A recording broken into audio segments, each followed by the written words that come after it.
Google पर अगर आप ये सर्च करोगे 30802500 तो सबसे ऊपर कोडेक्स लेस्टर लिखा आएगा, जो कि नाम है एक भविष्य की किताब का। और इस भविष्य की किताब को बिल गेट्स ने 1994 में 30802500 डॉलर्स में, यानी कि $3,08,25,000 जो कि 250 करोड़ रुपए होते हैं, इतने में खरीदी है, जिसकी आज की वैल्यू कितनी है 400 करोड़ रुपए, वो भी एक किताब के लिए। और खरीदने वाला खुद माइक्रोसॉफ्ट का फाउंडर, जिसको टेक्नोलॉजी की समझ है वो है। क्या देखा इन्होंने इस किताब के अंदर? इस किताब के अंदर साइंस, एजुकेशन और टेक्नोलॉजी का फ्यूचर लिखा हुआ था। अभी हम जिस साइंस और टेक्नोलॉजी में जी रहे हैं, इस समय को आज से 500 साल पहले ही लिख दिया था लियोनार्डो दा विंची ने इस किताब के अंदर। लियोनार्डो दा विंची पॉलीमैथ थे। पॉलीमैथ उसको बोलते हैं जो हर फील्ड का मास्टर होता है। 500 साल पहले इन्होंने इंसान की बॉडी के 240 स्केचेस बनाए थे, तब एक्सरा नहीं था, जो कि आज की मॉडर्न साइंस के स्केचेस से सेम टू सेम मैच करते हैं। ये इतने क्यूरियस थे, इनको इतना जानना था कि ये कब्रिस्तान जाते थे, कब्र को खोद करके लाश को निकाल करके उनकी बॉडी को ऑब्जर्व करते, ये देखने के लिए कि इंसान की बॉडी बनी किस तरह से। आपके स्क्रीन पर ये सारी बॉडी के स्केचेस दिख रहे हैं, ये इन्होंने बनाए हैं। बाहुबली मूवी में मल्लाल देव का ये रथ आपने देखा होगा, पर अब ये इमेज देखो, विंसी ने इस रथ का डिजाइन तब के समय में बना लिया था। इनके पास में इम्पॉसिबल इमेजिनेशन स्किल थी। अब मैं इम्पॉसिबल वर्ड क्यों यूज कर रहा हूँ वो सुनना। आप ये फोटोग्राफ देखो, ये है इटली के मैप की, जो कि किससे ली गई है, सैटेलाइट से क्लिक करी गई है। और अब देखो ये स्केच है 16th सेंचुरी का, जिस वक्त सैटेलाइट नहीं हुआ करती थी। इन्होंने सिटी को इमेजिन करके ऐसा स्केच ड्रॉ करा कि अगर सिटी को ऊपर से देखा जाए तो वो इस तरह से नजर आएगा। उस वक्त एरोप्लेन नहीं थी, ड्रोन नहीं था, बिल्डिंग नहीं थी जिससे सिटी को इतनी ऊंचाई से देख सके। मतलब कि विंसी पहले इंसान है जिन्होंने किसी सिटी को इतनी ऊंचाई से इमेजिन कर लिया था। लियोनार्डो दा विंची ने 33 बैरल्ड ऑर्गन बनाया था। ये क्या करता था, इसमें 33 छोटी कैरेबल की बंदूकें एक साथ फायर कर सकती थी। उस समय 500 साल पहले के हिसाब से ये बहुत ही एडवांस मैकेनिज्म था। इन्होंने कई तरह के हथियार बनाए, राजाओं को ये चिट्ठी लिखते थे, चैलेंज करते थे कि मैं आपके लिए ऐसे ऐसे हथियार बना सकता हूँ कि आपके दुश्मनों की सेनाओं को चूर चूर कर सकती है। टैंकर्स की जो खोज है वो विंसी के बनाए हुए डिजाइन को देखकर ही की गई है। 500 साल पहले विंसी के पास में एक ऐसी लड़ाकू मशीन का स्केच था जो कि कछुए की शेप में था और इसके चारों तरफ तोप लगी होती थी, जिसको किसी भी दिशा में घुमा करके हमला कर सकते हैं। दुनिया ने पहला हेलीकॉप्टर 1940 में देखा था, पर विंसी ने 500 साल पहले ही हेलीकॉप्टर कैसे उड़ेगा, हेलीकॉप्टर कैसे काम करता है, इसका पूरा नक्शा, इसकी पूरी डिजाइन तैयार कर ली थी। वो तो उस वक्त टेक्नोलॉजी ना होने की वजह से उसको हकीकत में एक्सपेरिमेंट करके बना नहीं पाए। हमने अब तक पढ़ा है कि एरोप्लेन का आविष्कार करा है राइट ब्रदर्स ने, पर जब इनका जन्म भी नहीं हुआ था, उससे कई 100 साल पहले विंसी ने हवा में कैसे उड़ा जा सकता है, इसकी जो मशीन है उसका पूरा मॉडल बना दिया था इन्होंने। असल में विंसी जो थे वो पक्षियों से बहुत प्यार करते थे, बर्ड से बहुत प्यार करते थे, तो वो अपनी सेटिस्फेक्शन के लिए पक्षियों को खरीदते और पिंजरों से आजाद करते। अब क्योंकि उन्होंने पक्षियों के साथ में बहुत अच्छा वक्त बिताया है, तो वो पक्षियों को ऑब्जर्व करते कि यार ये पक्षी उड़ कैसे पाते हैं।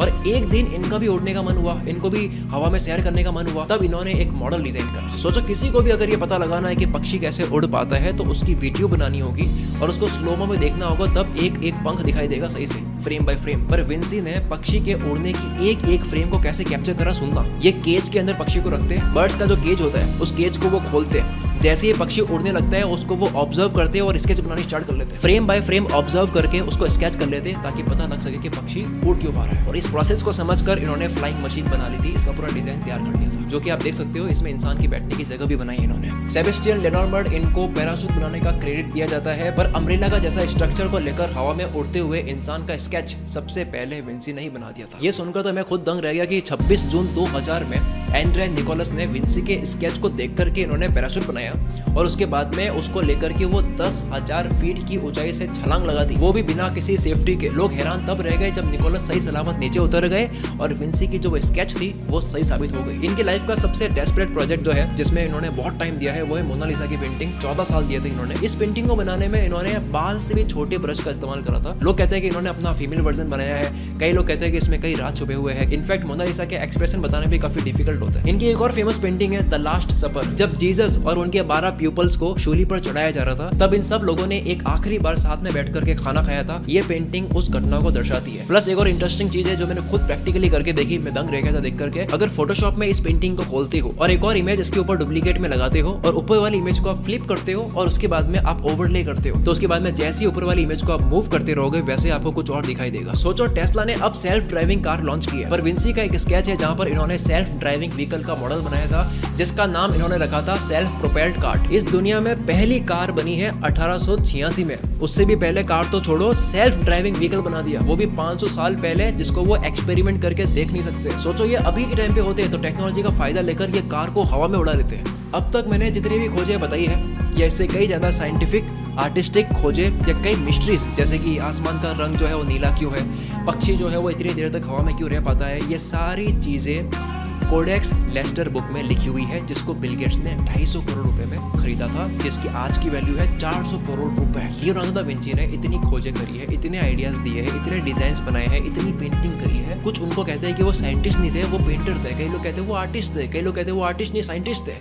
इसलिए इनके लिए एक वर्ड है, इनको कहते हैं पॉलीमैथ, जो कि है हर फील्ड का बादशाह। लेकिन अब ये देखो कि विंसी के टाइम में आज जितनी टेक्नोलॉजी तो नहीं थी, पर एक लॉजिकल आउटलुक के साथ में इंसान क्या कर सकता है वो तो आपने देख ही लिया। यही लॉजिकल और प्रैक्टिकल स्टाइल ऑफ लर्निंग की जरूरत तुम्हें भी है। अगर आर्किटेक्चर करना है तो मॉडल्स बनाओ, डेटा साइंस करनी हो तो रियल लाइफ डेटा के साथ में सीखो, और अगर CSE करनी है तो 1000 बार कोड प्रैक्टिस करो। ऐसे ही एक कॉलेज के कुछ फर्स्ट ईयर स्टूडेंट्स ने 100 डेज ऑफ कोड का चैलेंज लिया था और पूरे 100 दिनों तक इन्होंने कोडिंग प्रोजेक्ट बनाकर ये चैलेंज सक्सेसफुली खत्म किया। तभी तो इनका स्किल लेवल इतना हाई है कि एक तरफ इनकी एक स्टूडेंट ने गूगल के SOC का 1.25 लाख का इंटर्नशिप क्रैक कर रही है और दूसरी तरफ एक स्टूडेंट ने बनाया नेटफ्लिक्स क्लोन जिसको गूगल खुद बैन कर रही है। ये स्टूडेंट्स है न्यूटन स्कूल ऑफ टेक्नोलॉजी के global BTech in CS and AI के। एडमिशन के लिए आपको इनका एंट्रेंस टेस्ट NSAT देना होगा, जिसके next phase applications are closing on 14 June. For more information Newton School of Technology का लिंक डिस्क्रिप्शन में दे दूंगा। अब आ जाते हैं हम अपनी वीडियो की तरफ। वॉल्टर आइजैक्सन, जिन्होंने लियोनार्डो दा विंची के ऊपर बुक लिखी है, जिसमें इन्होंने विंसी की ऑब्जर्वेशन का सीक्रेट बताया कि वो चीज़ों को ऑब्जर्व कैसे करते थे, चीज़ों को वो देखते कैसे थे। क्योंकि आप जो भी ऑब्जर्व करते हो वो आप धीरे धीरे बनते जाते हो। तो अगर आपको भी किसी भी चीज़ को डीपली ऑब्जर्व करना सीखना है तो ये स्टेप्स बताए हैं विंसी साहब ने। स्टेप नंबर 1, अगर आपको किसी भी चीज़ को ऑब्जर्व करना है तो उसका फिजिकल अपीयरेंस की एक एक डिटेल्स को लिख डालो। जितना डिटेल्स में लिख सकते हो उतना लिखो। क्यों लिखना है समझ आ जाएगा अभी। जैसे मान लो वो प्रॉब्लम है, तो वो प्रॉब्लम क्यों है, वो कितनी बड़ी है, क्या नहीं हो पा रहा है, क्या करने की जरूरत है, जो भी समझ आ रहा है वो सब कुछ प्रॉब्लम से रिलेटेड लिख दो। स्टेप नंबर 2, उस चीज़ की वजह से जो आपने सोचा है उसकी वजह से दूसरी चीज़ों पर क्या रिएक्शन पड़ रहा है वो लिखो। एग्जाम्पल, कोई प्रॉब्लम है, उसकी वजह से आपकी लाइफ पर, आपकी मेंटल कंडीशन पर, आपके फाइनेंस पे क्या फर्क पड़ रहा है लिख लो। प्रॉब्लम तो मैंने केवल एग्जाम्पल लिया, ये लगता है हर जगह है। और फिर तीसरा स्टेप है कि आप एक्सपेरिमेंट करना स्टार्ट कर दो। जब आप एक एक प्रॉब्लम को लिख लेते हो और उसका रिएक्शन भी लिख लेते हो, या फिर कोई भी चीज़ है उसके बारे में लिख लेते हो और उसका रिएक्शन आप लिख लेते हो, तो इससे होता यह है कि वो आपके दिमाग में रिकॉर्ड हो जाता है। फिर आप काम नहीं कर रहे हो, आपका दिमाग बैकएंड में काम कर रहा होता है, आपका दिमाग चल रहा होता है बैकएंड में, भले आप कुछ भी नहीं कर रहे हो। इसलिए नोटिस करना कभी भी होता है कि 2 दिन बाद में एक ऐसा आइडिया आ जाता है जो पहले नहीं आ रहा था, 2 दिन 3 दिन के बाद में सॉल्यूशन आ जाता है जो पहले नहीं आ रहा था। तो वो होता इसलिए है क्योंकि आपका दिमाग बैकएंड में काम कर रहा था। तो बस आप एक्सपेरिमेंट करते जाओ और ऑब्जर्वेशन लिखते जाओ। कुछ दिन बाद फिर से आप सोचोगे तो नया ही आपके दिमाग में आएगा, क्योंकि आपका दिमाग बैकएंड में चलता है। अब आ जाते हैं हम इस वीडियो के सेकंड पॉइंट पर, जहां हम विंसी के विचारों की बात करेंगे। मैं सिर्फ 7 लाइन्स बोलने वाला हूँ, हर एक लाइन में एक बहुत डीप मीनिंग है, इसलिए ध्यान से सुनना। विंसी कहते हैं कि जो एक दिन में अमीर बनना चाहता है उसे 1 साल में फांसी पर लटका दिया जाएगा। वो कहते हैं कि जिस तरह से बहादुर होना खतरनाक होता है, उसी तरीके से डर हमारी सुरक्षा करता है। आप दिन में 24 घंटे भी कुछ नया सीख रहे हैं तो भी दिमाग को थकान नहीं होती है। विंसी कहते हैं समय उसके लिए लंबे समय तक रहता है जो इसका इस्तेमाल करता है। वो कहते हैं कि खूबसूरत तरीके से बिताया गया जीवन लंबा होता है। काम के ऊपर ये कहते हैं कि काम करने की इच्छा शक्ति होना ही काफी नहीं होता है, काम करके दिखाओ। और लास्ट में मेरी फेवरेट लाइन है, प्रकृति कभी अपने नियम नहीं तोड़ती।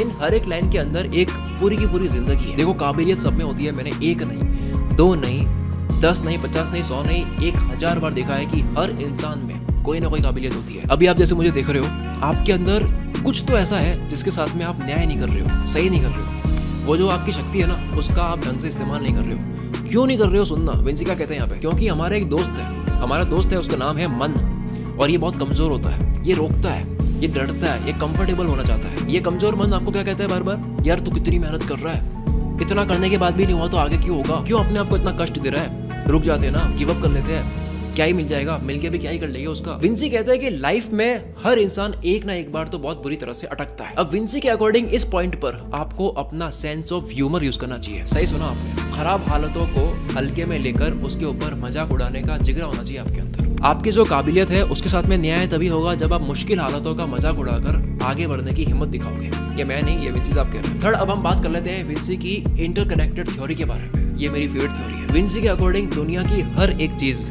एक दूसरे से बहुत ही ब्यूटीफुल तरीके से इंटरकनेक्टेड है, बस देखने वाले की नजर चाहिए। इन्होंने कभी भी हिस्ट्री, साइंस, मैथ्स, पोएट्री किसी भी सब्जेक्ट को अलग नहीं समझा। उनकी जर्नल बुक अगर आप उठाओगे तो आपको ये नहीं मिलेगा कि कैटेगरी वाइज चीजों को रखा हुआ है, साइंस की बातें अलग, आर्ट्स की बात अलग। कई फिजिक्स का एक्सपेरिमेंट लिखा है तो कई बायोलॉजी की ऑब्जर्वेशन लिखी हुई है, और आप देखोगे तो बीच में हेलीकॉप्टर का स्केच बना हुआ है, तो कहीं मिलेगा कि इंसान के शरीर का हाथ जो है उसकी डिटेल लिखी हुई है। और ऐसा होता भी है क्योंकि विंसी को सिमिलैरिटीज देखनी आती थी। और आप नेचर को भी देखोगे तो आपको काफी चीजें ऐसी मिलेगी जो सिमिलर है। बहुत छोटे मोटे एग्जाम्पल बताओ तो लंग्स और पेड़ देखोगे तो, ब्रेन का न्यूरॉन्स और सिटी का मैप देखोगे तो, हम डेली लाइफ में भी ऐसी बहुत चीजें देखते हैं। जैसे अखरोट जो है वो ब्रेन की तरह दिखता है, पेड़ की जड़ें हमारी नसों की तरह दिखाई देता है। इस तरह सिमिलैरिटीज कितनी मिलती रहती है। ये तो मैंने बहुत छोटा एग्जांपल लिया है। ये जो फ्रीडम है ना, ये जो बच्चा वाला हमारा दिमाग है जो सिमिलैरिटीज देखता है, ये पढ़ाई के अंदर कहाँ मिलती है? नहीं मिलती है।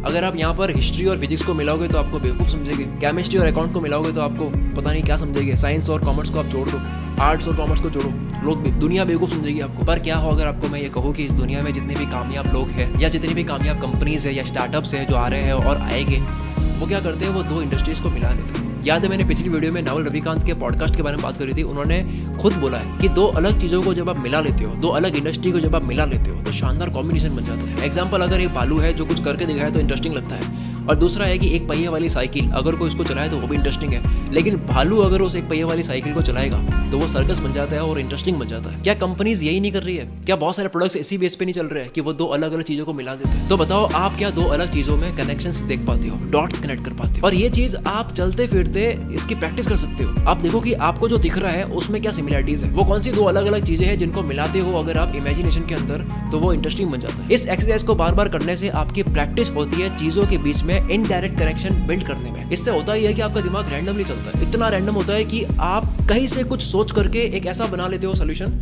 कि लोग सोचते हैं यार ये कर कैसे पाता है। वो इसलिए क्योंकि आप बहुत ज्यादा अलग अलग चीजों को मिलाने की ट्राई करते हो। फोर्थ पॉइंट उनके लिए, जो भी आर्टिस्ट लोग हैं, क्रिएटिव लोग हैं या मेरी तरह अगर कोई काम करते हैं, उनके लिए विंसी ने बहुत ही अमेजिंग एडवाइस दी है। वो कहते हैं कि हम किसी भी प्रोजेक्ट पर बहुत देर तक काम कर रहे होते हैं तो क्योंकि उसके ऊपर हम काम कर रहे हैं तो हमें बहुत लगाव होता है, तो हमें उसकी एरर्स, उसकी कमियां, उसकी खामियां हमें पता नहीं लगती है। हम कहते हैं कि ये तो परफेक्ट है। इसलिए अगर आपको अपने प्रोजेक्ट को ऐसा बनाना है कि उसके अंदर कम से कम गलतियां हो, then you have to take a break. एक दिन 2 दिन का ब्रेक लो, उस ब्रेक में आपको कुछ भी नहीं करना है। उसके बाद में जब आप उस प्रोजेक्ट पर फिर से लगोगे तो आपका नजरिया अलग होगा। अब इस वीडियो के सबसे आखिरी और सबसे जरूरी पॉइंट पर गौर फरमा लेते हैं। दुनिया का कोई भी जीनियस आदमी, कोई भी साइंटिस्ट, कोई भी स्मार्ट आदमी, भले वो अभी है या पहले हिस्ट्री में जो रहे हैं, उनके अंदर एक चीज जो है वो देखी गई है जो उनके अंदर मरते दम तक खत्म नहीं होती है। और वो चीज ऐसी होती है कि वो खुद चाहे तो उसे पीछा नहीं छुड़ा पाते हैं। और इस चीज की वजह से विंसी और उनके जैसे कई लोगों ने बहुत कुछ करा है। आप भी कुछ भी करोगे या फिर मैं भी अपनी लाइफ में कुछ भी करूंगा, उसी चीज की वजह से करूंगा। और उसी चीज के होने की वजह से मोटिवेशन की फिर जरूरत पड़ती नहीं है, क्योंकि मोटिवेशन आज होता है कल नहीं होता है। उस चीज के बाद में आप अनस्टॉपेबल हो जाते हो। आप ऐसी बातें नहीं करते हो कि आज मन हो रहा है कल नहीं हो रहा है। वो है क्यूरियोसिटी, जिज्ञासा, खुजली, तलब, जानना है भाई कैसे होता है ये, पढ़ के देखना है, रिसर्च करके देखना है, ट्राई करके देखना है, एक्सपेरिमेंट करके देखना है, लेकिन जानना है होता कैसे है या फिर क्यों होता है। एक रेवोल्यूशनरी इंसान और एक आम इंसान के बीच का अगर फर्क बताऊं तो वो टैलेंट नहीं है, वो फिजिकल स्ट्रेंथ नहीं है, वो एजुकेशन नहीं है, वो क्यूरियोसिटी है। बड़ा करने का मतलब ही यही होता है कि आप जवाब ढूंढना चाह रहे हो, फिर वो जवाब ढूंढना पढ़ना हो गया, या फिर जवाब ढूंढने का मतलब एक्शन लेना हो गया। क्योंकि आपको जानना है तो आप उसके लिए या तो एक्शन लोगे या उसको जानोगे या सीखोगे। एक चीज जो आपकी सक्सेस और आपकी अभी की कंडीशन के बीच का पुल बन सकता है वो है सवाल करना और उसका जवाब ढूंढना। अगर ये कीड़ा आपको एक बार काट गया कि किसी भी चीज के बारे में जाने बिना, खुद को खपाए बिना आपसे रहा नहीं जाता, तब दुनिया तो बहुत दूर की बात, आप खुद भी अपने आप को रोक नहीं पाओगे वो पाने से जो आपको पाना है। और अगर आपको सवाल करना सीखना है और अपने आप से सवाल क्या करें वो जानना है, सवालों की लिस्ट चाहिए, और अगर आपको सवाल करते करते खुद की खोज करनी है, अपने आप से मिलना है, अपने जीवन तक को बदल के रख देना है सवाल करने की स्किल से, तो आपको री इन्वेंट योर सेल्फ बुक को पढ़नी नहीं है बल्कि याद करनी है। ये ई बुक PDF फॉर्मेट में है। आप इसको अभी 10 सेकंड में खरीद कर अपने फोन में हमेशा के लिए डाउनलोड कर सकते हो, जिसकी प्राइस आपका जो मोबाइल का रिचार्ज है उससे 10 गुना कम है। इसका लिंक डिस्क्रिप्शन में आपको मिल जाएगा। डाउनलोड करने में दिक्कत हो टीम से बात कर सकते हो, यही मैंने। और हाँ, न्यूटन स्कूल का लिंक भी आपको नीचे डिस्क्रिप्शन में मिल जाएगा। NS80 टेस्ट की डेट है 14 जून। मिलता है अगली वीडियो में। Wish you all the very best. अगर आपको ये वीडियो पसंद आई है तो मैं 100% श्योर हूँ कि आपको निकोला टेस्ला के ऊपर जो मैंने वीडियो बनाई है वो भी आपको बहुत पसंद आएगी। आपके स्क्रीन पर दिख रही होगी, इसके ऊपर क्लिक करके आप इस वीडियो को भी देख सकते हैं। मिलते हैं हम अगली वीडियो में। Wish you all the very best.